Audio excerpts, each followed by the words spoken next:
آپ کو جو وارننگ دی ہے رانا ثناءاللہ صاحب نے کہ ان کیس آپ جتھوں کا کلچر شروع کرتے ہیں تو اس کو ختم وہ لوگ کریں گے؟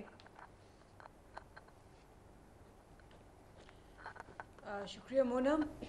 پہلی بات تو یہ ہے کہ رانا ثناءاللہ صاحب بقول ان کی اپنی پارٹی کے اور ان کی جو پریویس سی وی ہے، ہسٹری ہے، وہ تو بالکل ٹھیک کہہ رہے ہیں. وہ تو 17 لوگوں کو قتل کر چکے ہیں اکارڈنگ ٹو عابد شیر علی اور ان کے والد. اور اس کے علاوہ آپ لوگوں نے لائیو دکھایا تھا جب انہوں نے 100 بندوں پہ گولیاں ماری تھی، 2 عورتوں کے منہ پہ گولیاں ماری تھی. تو ان کے تو یہی ہے جو انہوں نے 25 مئی کو کیا 82 سال کی عورت کے ساتھ، 72 سال کی عورت کے ساتھ.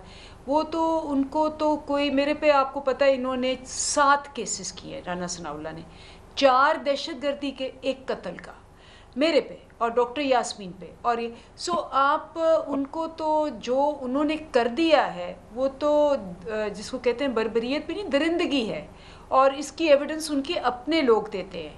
اب جہاں تک تعلق ہے کہ جی ہمارا کیا لائے عمل ہے، بڑا سمپل ہے. اس وقت یہ حکومت اتنی ایکسپوز ہو گئی ہے.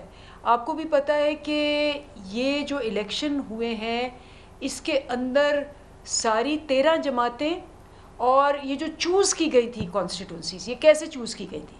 جو سب سے آسان تھی جیتنی، انہوں نے سارا ووٹ بینک میں لایا اور ان کا 1,20,000 بن رہا تھا، 1,30,000 بن رہا تھا، ساری جماعتیں ملا کے سب سے کم مارجن والی جو تھی وہ چوز کی.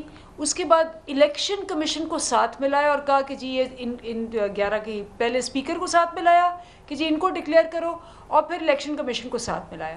اور اس کے باوجود عبرتناک شکست ہوئی ہے.